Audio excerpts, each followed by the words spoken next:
Good evening. My name is Tyler Tahasik, and this is my take on the stories that we read about the Revolutionary War. So, before we get started, I just want to throw out there that there's a common theme throughout all three of these stories, and that is the fact that the Revolutionary War is not as romantic as it's always been led on to be.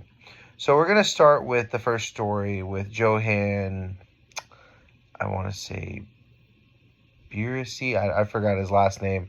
But he openly admits that his motivation for joining the American army was primarily for personal gain, specifically his own freedom from his master of the German army and promise of wage.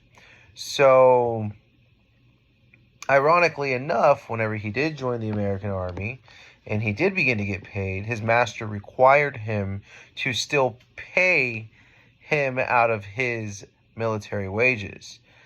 So Johann wasn't in it for American patriotism.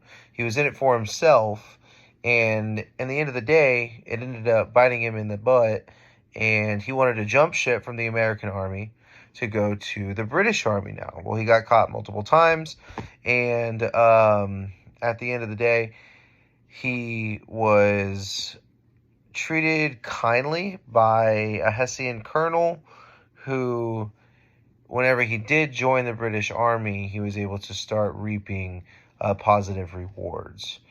So, throughout this journey in the American Army, he also had to use deceptive tactics. He lied and said that he was part of the German army, so that way he could get information on American loyalists. And after gaining the trust of the American soldiers, he would then seize their property and he would take their cattle and take their household items. And yeah, they weren't doing positive things to the American people, even though they were fighting for the American people.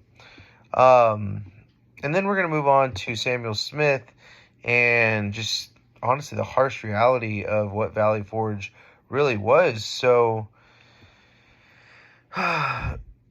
whenever American soldiers had to march through Valley Forge, I believe Sam Smith, he says that they were destitute of clothing and of food, and this would even go on for days at a time. I mean, there would be no food provided to them for days at a time, and they are marching through terrible, horrid weather. It is super cold. They're not given any shelter. They're not giving any blanket, anything to keep warm.